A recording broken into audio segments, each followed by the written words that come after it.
farin ciki ne akan farin ciki. Na farko an rantsar da mu na jam'iyyar APC na jihar Kano a sakamakon zaɓe da aka yi.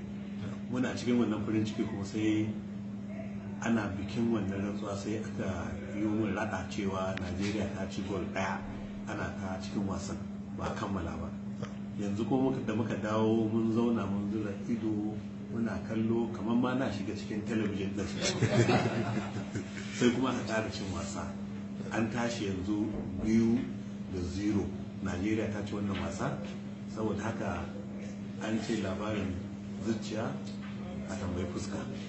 Saboda haka zuciyarmu tana fari ne sosai, muna farin ciki sosai da sosai da cin wannan zaɓe, kuma wannan ya ba mu ƙwarin gwiwa yadda wasanmu na gaba da za mu yi da Argentina, idan Allah ya yarda shi ma haka za mu gama da Argentina, to kaga mun tafi wato hawa na biyu kenan a wannan wasan kwallo na duniya da ake yi a Rasha. Ahmed Musa na farko dai ka san daga Kano Pilas yake, saboda haka alfaharinmu ne mu 'yan jihar Kano, to kuma gashi ya ceto Najeriya daga wani irin hali da aka shiga da farko.